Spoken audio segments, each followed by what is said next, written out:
પારદ શિવલિંગ ઉપર જે દ્રવ્ય હોય, જે અભિષેક થાય, એ પ્રસાદ તરીકે ન લે, પણ એ સિવાયનું કોઈ પણ ધાતુનું શિવલિંગ હોય, કોઈ પણ પથ્થરનું શિવલિંગ હોય, કોઈ પણ માટીમાંથી બનેલું પાર્થેશ્વર શિવલિંગ હોય, તો એના ઉપર અભિષેક થયેલું દ્રવ્ય પ્રસાદ તરીકે લઈ શકાય છે.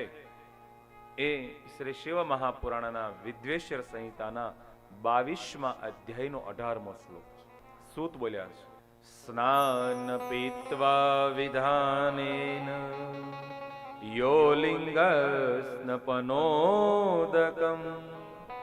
ત્રિપીબે ત્રિવિધમ પાપમ ત્યાશુ વિનશ્યતે.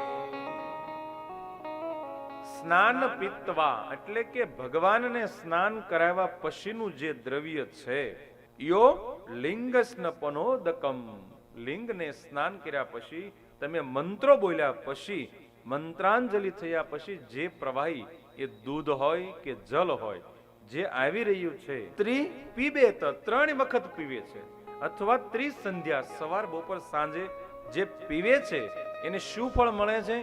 ત્રિવિધમ પાપમ વિનશ્યતિ, ત્રિવિધ પ્રકારના પાપમાંથી મુક્તિ મળે છે.